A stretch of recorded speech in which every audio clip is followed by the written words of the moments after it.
Hi there, it's Jennifer Hargreaves here. We're just about to get kicked off with Shelagh Cummins today. It is 11:58. We've got 2 minutes. I just want to make sure everything's working and well. And if anybody's out there and can see or hear me, please do let me know by giving me a thumbs up. So, Sheila, if you're watching this, would you mind just liking it or giving me a thumbs up? And I will. There we go. Right, let's see if I can just. There we go. Hi. Can everybody hear me? Can you hear me okay? Yeah, I can hear you. Great. I think you might need to turn your phone the other way, Sheila. Aha, Aha. aha. I Right, we've can. got you. Fantastic. Can everybody hear me? I'm just going to turn my volume up here so I can hear you better. So excuse my hand for a second. You should see how I've got my contraptions all set up this morning. I think it's actually very impressive. I'm on a Lego bin, and I've got a new stand for my camera, but it's actually twisted onto a water bottle. So I feel very creative with a couple of last minute challenges and getting my camera set up. Well, I love it. I'm actually standing with my phone on a windowsill, Right? I feel like we do what we can here. right? That's the way we work. Oh, look at Cindy. Hi, Yeah. Cindy. Hi, Diane. Oh, good. Sometimes I can see people when they're commenting or joining, and sometimes I can't. So excuse me if you've joined and I can't see who you are. But hi anyway. So Sheila, let's get Let's started. jump in, lady. Let's make it happen. Let's do it. Let's do it. So for those of you watching, thank you for joining us today. And Sheila, thank you for joining us. Pleasure. This is one of our episodes in a series called Survive and Thrive. And basically the idea behind the series is that we talk about like similar threads keep coming up all the time about challenges that we're facing at this stage in our life. Mm-hmm. And one of them I hear a lot about, especially in this group, is about freelancing and a side hustle. And so what we're here to talk about today is how to change your your side hustle into your main hustle, Mm-hmm. and how to really maybe go full time and start earning some proper income with our freelance gigs. Mm-hmm. So for those of you who don't know who I am, my name is Jenny Hargreaves and I'm the founder of Talent. And Talent is a resource dedicated to making work better for women. So really identifying and finding flexible work opportunities and to help women thrive in their careers and in their lives for whatever definition of success that looks like for you. Today I'm talking to Sheila. Sheila, maybe you could give us a brief introduction on who you are and why you're such an expert at this. Well, you're very generous. Hi, my name is Sheila Cummins, and I'm a business coach and consultant, and I specialize in helping women entrepreneurs launch, grow, and scale their businesses. And I've been working in this field for over a decade. I've been working in this field for over a decade, and I run programs that dance between coaching and teaching and consulting because I feel like that finds the perfect balance, and that's where the results are sitting when we can be fluid between those three modalities. And so I help women entrepreneurs at the three different levels get to wherever it is that they want to go. Great. So maybe just for those of you who are joining us, maybe you could let us know just in the comment box sort of what stage you're at in this journey. So do you have a side gig or a side hustle? Are you a freelancer already? Or are you just sort of thinking about it? If you just let me know in the comments box, that would be great. And as we go along, if you have any questions, just pop them in and Sheila and I will either get to them on the live stream or we'll answer them afterwards. So I guess, Sheila, in your vast experience working with these clients, is it even possible? Is it possible to, when I first started freelancing, I had this idea in my head that it would just be really hard and it would all be just piecemeal and that I couldn't really have a good career and a good income by freelancing. Mm-hmm. Have you seen it work really well? Mm-hmm. For freelancers to earn the income and to get the flexibility that they're looking for? Yeah, and I think, there's a couple factors we want to sort of talk about. First off, hi Sarah, hi Mandy, hi Diane, hi Cindy. It's really neat to see Mandy. I haven't seen you in ages. I think it's important to be clear on what you're passionate about. So is it possible? Yeah, anything's possible. But if you're not passionate about what that side gig is or the impact that side gig's going to have, it is just simply going to become another job. And then you can sort of ask yourself, well, why bother? I already have a job. And I think it's also important to note that there is a runway, there's a ramp. in order to have it shift and become a sustainable venture financially in your company. And the way that I've seen a lot of people unroll it is they have their main job, which provides them with financial security. That gives them the leeway to be able to invest in the learning that they need in the coaching in order to get clear on where they're going. And then they just so slowly start doing what it is that they're passionate about. And I think a lot of the decisions of this conversation need to come on what are the needs of your family? And here's what that looks like. Number one, what are the financial needs from you on your family? If your family is relying on your income, then we do need to sort of start a little bit slower in terms of we don't want to walk away from your job right away and start this side gig without that financial security. So we want to have a couple clients under our belts. What those clients will let you do is test out your system, test out whether you enjoy freelancing or doing whatever it is that you're doing. Is there a need or a desire for it? And are you building a community? And when you can start seeing that shift, then you can add a little more gas onto that fire. And my rule of thumb is you start by saying, okay, if I look at my revenue as X, I want 100% to start as my full-time gig. Then I want to make 10% of that income through my side hustle. Then I want to make 20%. Then we can usually go to 40, then 60. When you're at 60 to 70% of income coming from your side hustle and you're still working full time, that is usually the tipping point that says, yep, it's okay, you're safe, leave your full-time job, because when you're focusing on this full time, you have full evidence that it's going to work. So is that then sort of a rule of thumb, 60%? Because that sounds to me like now you're working 160%. Well, you are for a little bit, but what you're doing is proving, A, to yourself that there's some validity in what you're doing. B, it allows you to start building up some capital so that you're not starting at ground zero or in negative numbers, which gives you a little bit of a cushion when you do leave your full-time job to shift into the full-time through your side hustle. Okay. And what if you are starting on your maternity leave, for instance, or if you're on a career break, or you're unemployed for whatever reason? What if you're starting from scratch, trying to figure out what it is that you want to do, if your product's valid, like you said? Can you give us some ways to sort of test the waters there? Yeah, you know, the only way to wade through fear is in action. And so a lot of times we sit with the ideas in our head and we're like, yeah, we could do this, yeah, we could do that, but we never actually take that action, which is probably going to come from a conversation with someone to have them tip over to being a buyer or a client or a student or whatever. So the number one thing that we've got to do is just be okay without having whatever it is that we sell be absolutely perfect, because it is good enough for now where it is. And that first person that you bring in, it's always a beta. You're just testing it out. Yeah. And you can have your price reflect that. You don't have to, but that's an option.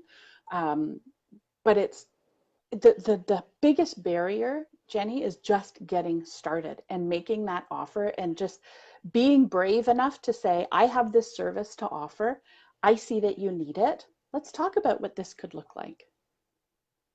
How do you identify those people? Like if you are starting from scratch and you've got your business idea, but you might not have the network or the contacts if you've been out of the workforce, or if you're on maternity leave, how do you go about finding those people who might need your product or service? Yeah, I love it. So your friends and family are your biggest allies at this point. And I like to say that you start by playing in a sandbox with friends that you know. And so I think there's some validity to reaching out to people who you know who have the problem that you solve. And I think that is one of the missing keys that we need to figure out pretty quickly in terms of your freelance gig is, what is the actual problem that I'm solving and how is someone's life going to be better with my solution? And so when you know that, it allows you to have a much more confident and profound conversation with someone who you see has the problem that you solve. And so I see Diane's name just popped up. So Diane runs a co-working space, which also provides childcare, for example. She would be talking to other moms and she's, you know, looking for other moms who are trying to work and who have a child at home. Mm. And through conversations, she would realize that, or learn that she has something in common. They're looking for more time and someone to look after their child. She has that solution. And so that conversation is going to be her saying, you know what, I have this offering. I think it would be, why don't you come and try it out? See if it works for you. But Yeah. we get And getting, stuck, right? Saying that, why don't you come yeah. try it out? See if it works for you. What if you tried this special toothbrush? See if it works for you. You know, try on these earrings. See if it works for you. Why don't you let me, you know, I see Sarah Vartanian's name's up there. Why don't you try, I see that you have a need to create some email marketing and some Instagram branding and to start getting your brand more visible online. Why don't you let me help you with that? You would be one of my first clients. I have a beta program that I'm running. Let's talk about what this could look like. It doesn't have to be a And I hard sales understand. pitch. Absolutely. And I think the key to that is also, and I'm talking from my own personal experience here, is having an idea what the need is in my own head Yeah. versus trying it out and testing it with other people and finding out where the need is actually, how the need is different from what's in my head versus what they actually need, so that you can develop a stronger product, Yeah. or a stronger offering. Well, and I think, you know, of the people who I'm seeing on the chat today, I do happen to know quite a few of them, and I do happen to know their backstories. A lot of them, We're a lovely community here. Yeah. you guys are beautiful. You're amazing. I love being a part of this community. There was a need in your life for something. And 9 times out of 10, we're creating a business because we had a need for something in our life. Absolutely. And therefore, other people are going to have that need as well. So when we can, it's the matter of getting really quiet and articulating and being able to say, you know, my company is designed to help women entrepreneurs build their business. You know, there was a lack of, for me anyways, 10 years ago, there was a lack of just solid business information that I needed to know in order to build a company properly. I didn't like the facilitation of a lot of the people. There was a lot of salesy, you know, buy into my program. People just forgot to go out and help other people. And so that's exactly what I created. For sure, I'm going to make you an offer into one of my programs. They're fantastic. They get amazing results, but I'm not going to lead with that. I'm going to teach you first. I'm going to help you. I come from my heart. I believe in what you're doing. And if it's a good fit, then I'll let you know about a program I have. And it's a very different mindset. Yeah, the help first, isn't it? So just on you mentioned whether you're a freelancer or building a business, what's the difference between being a freelancer and building a business? Yeah. I had this conversation the other day with someone in the group, and I thought it's fantastic, actually. It was a great question. So I think it's a pretty fine line between the two. And so I'd like to actually reframe it a little bit, if that's okay, and Absolutely talk about it as being a business operator versus a business owner. And so business operator is somebody, a freelancer, someone who actually physically does or sells what it is that they offer a solution for. So if you're a copywriter, then you are actually the person sitting there doing the copy. And you would probably have multiple gigs, therefore you are freelancing. And freelancing does not mean part-time or a small thing. It just simply means that you are a solopreneur, you are self-employed, your work gets you paid. Yep. The other side of that is being a business owner.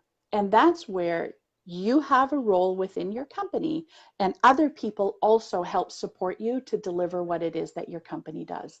So often when I've worked with copywriters or people who do marketing in the past, it started with them. And then we end up building out an agency and they become the face of the agency and they're responsible for business development. They're responsible for the marketing. They're the ones out speaking at conferences, making connections. And then they have a team of copywriters in the background that are delivering what it is that people are hiring them for. Okay, great. If anybody has any questions as well, please feel free just to drop them in the chat box. We're seeing everything come up so we can grab them there. Two of the questions that I see come up again and again in the group are, how do I know what to charge or what my value is or my worth or my product? And then the idea of hustling, right? Like, where do I find the business? And I think those are the two most, like, beyond getting it perfect and being brave enough to just put it out there. Those are two questions that I get quite often. Yeah. So maybe we could just touch on those two. Let's talk about both. So the first one is, what do I charge, is a really loaded question. And I hate that. and people are going to want the strategy behind it. And I will give you some strategies to hang your hat on. But we got to be clear that this is solved. It's an inside job. This is a thought thing. This is a belief, a story. And we all have a value. And if we don't see and own that value, it's really hard to charge what it is that we're worth. So that's probably a podcast or a broadcast all on its own, and we can go down that road another time. Yeah. But it starts with the inside job of coming to terms with your relationship with money, relationship with your worth. People who undercharge, usually they'll tell you they're doing it because they want to get clients. They're doing it because they actually don't see their own worth. And it breaks my heart, because when you see what they're doing, there's such a disconnect between the two. So that's the inside job of it. The outside job is, we live in a freelance gig economy. This is the new work form, is people working for themselves. There are competitors out there. It is pretty difficult to start something where there isn't somebody else already doing it. And so we got to go do some market research. And you start looking at, what are other people charging? What is a common price for X? And that's a really good place to start. And then you can look at your own services and say, am I offering more than they are offering, in which case you charge more? Or am I offering a little bit less, in which case you get to lower your rates? But it really is an inside job. So that's one piece. The other piece is, where do I find? Can I build on that? Oh yeah, sorry. Totally. Just building on that. Is it more common to charge, like, would you recommend charging an hourly rate or a project rate? Or does it matter from a business perspective? Yes, it 100% Do you have any insights matters. or thoughts on that? Yeah, people like to charge an hourly rate because it feels better. And so they're going to say, well, I'm, $50 an hour.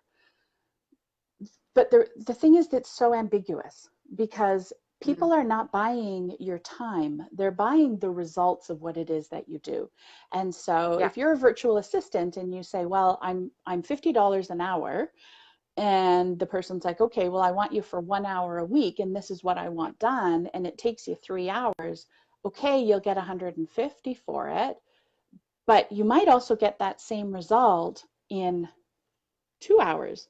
And you could still charge 150 for it if it's a package. And that gives you a little bit of buffer room. It might take longer than you think. Something's going to go wrong with the project. Client's a little bit difficult.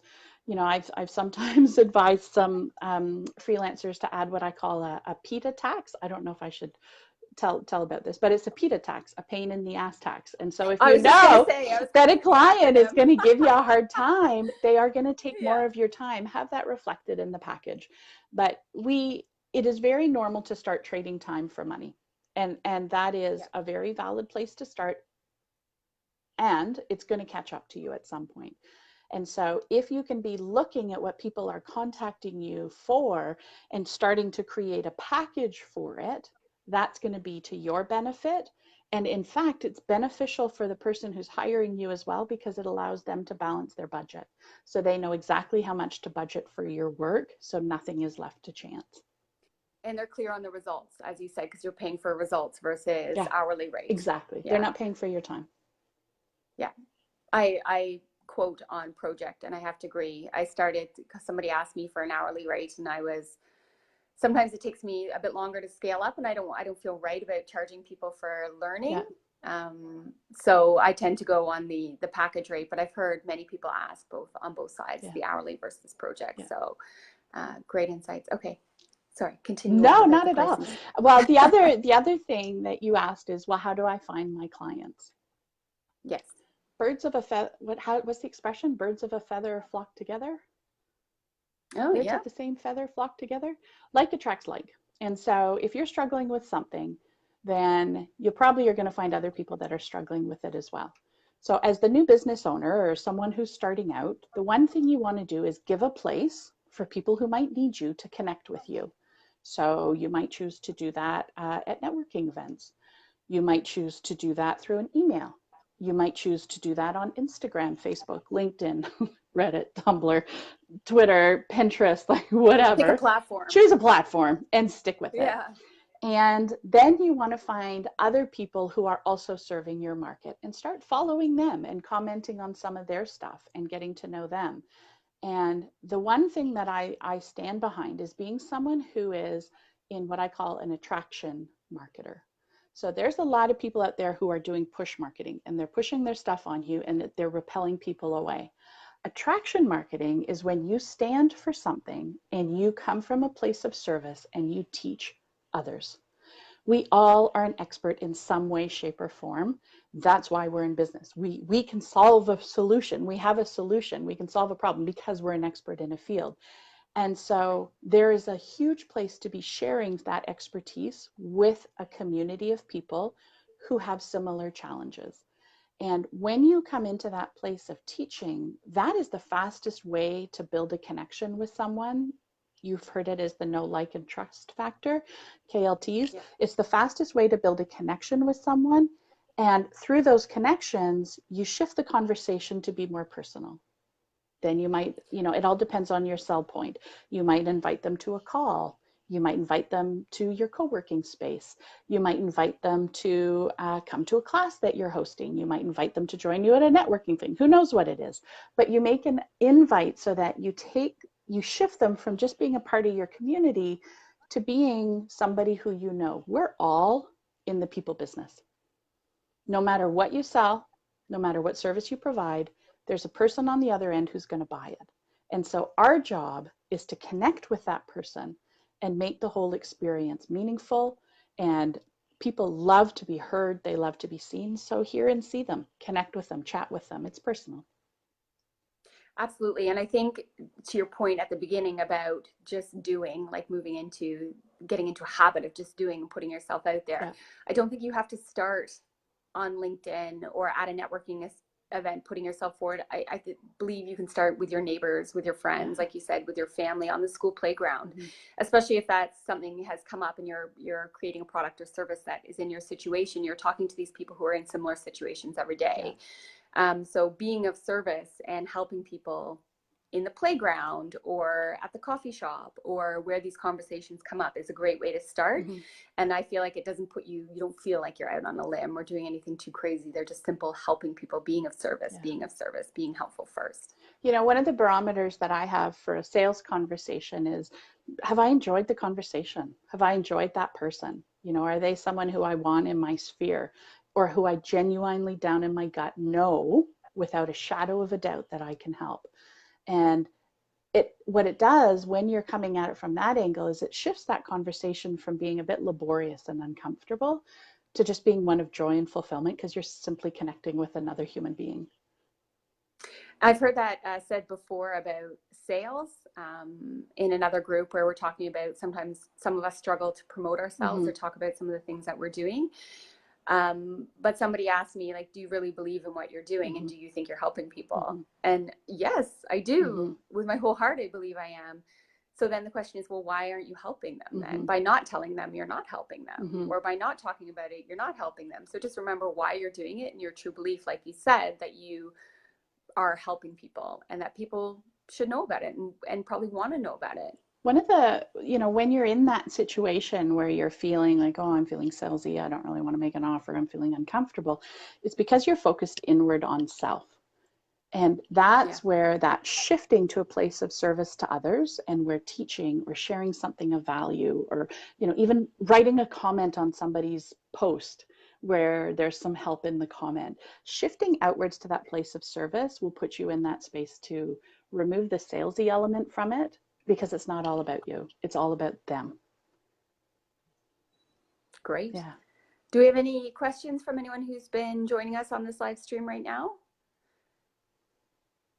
Cool. Okay, Sheila. Yes. What is a power move? Ha! A power move is what I call the small daily action or weekly action that you're going to take in order to get to your goal. And people think that power moves are these massive big things like closing a deal or, landing a new client or getting a speaking opportunity that you've been dying for. But the power move is actually the small steps that it takes to get you to that end result. And so if you are somebody who's starting out, I'm going to challenge you to get a really clear vision of what it is that you're building, where you serve the most, and then reverse engineer it. So think about how you could help them, what that program could look like, or what that product could look like. And then you think backwards and think, well, if I'm going to sell this product, I guess I'm going to have the product made. And then what do I need to do to get it made?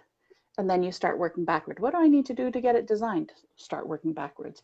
And those small steps that we take are called a power move. And your end result is sitting in a whole series of power moves.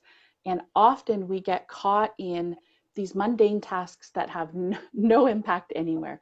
You know, oh, I've got to fill my Instagram feed. I've got to do this. But we're doing it with no strategy or no purpose. There's no call to action involved. There's no thought behind it. It's just randomly throwing stuff up at the wall and hoping that something will stick. And a power move is when you're coming at these actions with a strategy behind it and a purpose and that end goal in mind. And the more clear you are on the end goal, the easier it is to sit back and see the steps that are going to take you there. And so that's what I call a power move. And it's important to note that you don't always have to feel confident about the power moves. It could feel really scary to pick up a phone or to book a venue or to go and make a purchase or whatever it is. It can feel really scary, and that's okay because that's normal. What we want is to be courageous and do it anyway. Yeah. That sounds like a good power move. Yeah. And are you saying we should do power moves every day? Well, I think so. That's a bit of a loaded question. And that all depends on if you're working every day. You know, if you are working full time, then it makes sense to me that, yeah, you do at least one thing every day to shift you forward. But that's my feelings. And you know, we all work in our own way. So who's to say you don't do all your power moves in one day, you know, a week or in 2 mornings? There's no rhyme or reason. What matters is that you're doing them. And so if you're working part-time, it's what are the actions I need to take right now in the hours that I have available in order to get me to the end result. And it's not scrolling through Facebook and randomly posting on Instagram. No, and then you can hire Sarah to help you do that. And that's a yeah, she's fantastic. Last time I was talking to Sheila, just to give you an idea, she gave me a power move or made a suggestion. One of my goals is to really make work better for women by communicating this message and all the value that this talent pool has to offer into companies and businesses. So her suggested power move to me was, if I want to get my message out there, is to put my message out there every day. Yeah. Like find one way every day that I could get my message out. And that sort of stuck with me every day. So I feel like that can also be applied for if you're looking for a job, if you're developing your product, maybe it's reaching out and getting feedback, setting up a coffee meeting. Maybe it's taking like whatever first step, but taking one small step every day. Yeah. And it builds up to a power move, maybe. They're all power moves keeps because you're in yeah. action. And, you know, I'm just even going to throw a wrench in things here. I just had a coaching call with a woman who just spent 3 days at a conference, and she was exhausted. She was pale, dark circles. She was, you know, she wasn't settled. She wasn't focused. And her power move for today is to turn off her computer and to shut it down and to step away and to go for a walk. That is equally a power move because it's taking care of self, so that tomorrow, if self is feeling stronger, then tomorrow she can approach her workday differently. Absolutely. And I see Diane's just got a question here. How would you go with actually wanting a new side part-time corporate job in order to keep learning from a bigger organization? Let's see all this. And put some structure around your schedule. I'm not sure I totally understand the question. So she's wanting a side or part-time corporate job. Yeah. She wants to keep learning from big organizations, but in a part-time capacity. So the question I believe is, how do you put some structure around your schedule in that kind of instance? Right. Well, when you're doing a side hustle with like doing your own job and a side hustle. Is that correct, Diane? Did I get that kind of? So let's talk about it through let's put some structure around your schedule. Let's come at it from that angle. And then Diane, you can let us know if this is answering your question. Somebody like Diane has a lot of demands on her time. She's got 2 very little kids. If they're home, they need her. It's not like she's, you know, if she's, my guys are older, if they're home, they're self-sufficient. So she's got to figure out exactly when she can work. And so I'm not sure if this is answering your question, but sometimes we have to make choices around our time that is based, well, we always have to make choices around our time that's based in value. And so if our values are to be home and present with our children 24/7, then we need to honor that. And this isn't the time to be going and doing other things.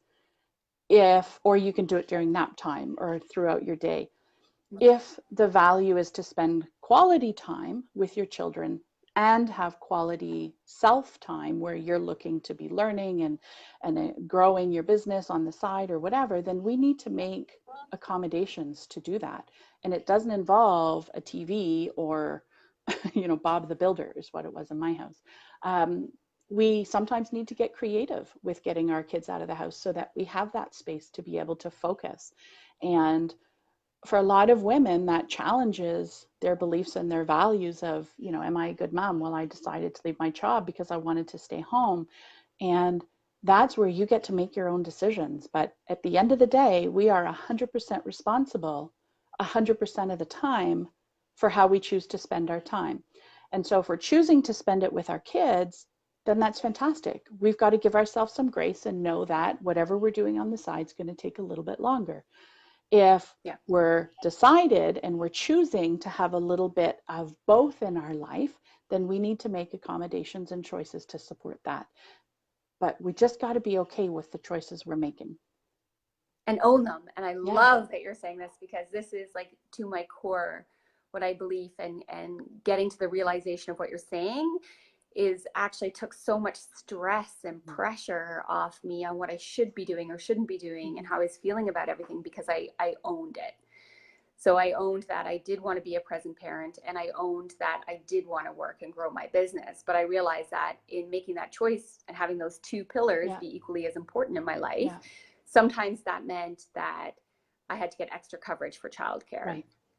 In order to do my work. And sometimes that meant that I had to put my work aside because one of the children was sick, or because I'm going to Downey's Farm next week on a field trip. So, but it takes all the pressure and stress of making those choices off me. So I love this. And so Diane's saying, I'm wondering how to add a side hustle that is a part-time corporate job. So again, this is a choice, Diane, and you've got to, I think there's some place here to sort of get quiet and say, what is going to be most fulfilling for me right now? And I have 3 kids. The youngest is 7 as of today. He'll be 8 next week. But when he was little, I remember I felt like this thoroughbred horse standing at the gate, just wanting to get out and run my business. And I wanted more, and I just was feeling so unfulfilled, and it was so frustrating. And I ended up putting him into daycare a year earlier than the other 2 children. And the guilt. But the reality was I was happier and a better mom because I listened to what I needed in that moment, and I chose my own personal fulfillment so that I could be more present. And when I was with him, I was 100% with him, as opposed to being kind of with him and kind of one eye on the computer and kind of on a phone too, and kind of, you know, daydreaming about other things where you're actually not even present. So that's, you know, a choice that I made for quality over quantity. And that worked for me, and it might not work for somebody else. And both of those are okay. They're just choices that we're making. Diane said, side hustle part, listen, Diane, if you have childcare and you're really wanting to go and join some software development and, you know, feed that part of your brain and get a little bit of a steady paycheck, then go for it. We just need to acknowledge that what you're building with the co-working space will be a little bit different. It might have different hours. You might run it differently. And both of those are okay. You just have to be okay with the choice that you're making. Or maybe there's other opportunities or ways to learn, other things that you can do to get that same knowledge or learning. I believe there's solutions for everything. There's always a way to figure it out. Everything is figure out. Right? Great book. Great book. I really, Okay, well, I think we're just about at time. So finally, Sheila, is there any one piece of advice that you would give to the women watching this on turning their side hustle into a main hustle? There's quite a or few. any? Number one, Okay, okay. yeah, there's a few. I've been thinking about this and I can't narrow it down to one. So the very first thing is make sure you're playing in your passion. And so the side hustle, we all can make money in any way, shape, or form that we want. We can all go get a job, we can all, clean houses or whatever. There's always a way to make money. If you're choosing to make money just because you need to make money on this side hustle, then just see it as that. This is a second job. I'm just doing it to make the money. This isn't a long-term thing. But if you're massively passionate about it, then allow yourself to play in that space and try it with as many people as you can handle. And then you're going to need to make a leap at some point. And the problem is you're going to have to make a leap before you're ready. And so that's why this work has to be rooted in passion, because there's going to be some tricky days. There's going to be some days that it's hard to get out. There's going to be some days where you just want to hide in bed. But that passion of serving others has to outweigh all of those other things, because it's going to take you time, money, and energy in order to launch this business. So the passion has to be the driving force behind it. Otherwise, it's just another job. Awesome. Thank you. Thank you for your time today. And thank you to the ladies who have joined us. If you do have any more questions, just drop them in the chat box. Sheila's in our Facebook group, so you can ask questions there. Sure. And we'll get back to you on that. And this is what the community is for as well, is to test these ideas, put it out there, ask for advice.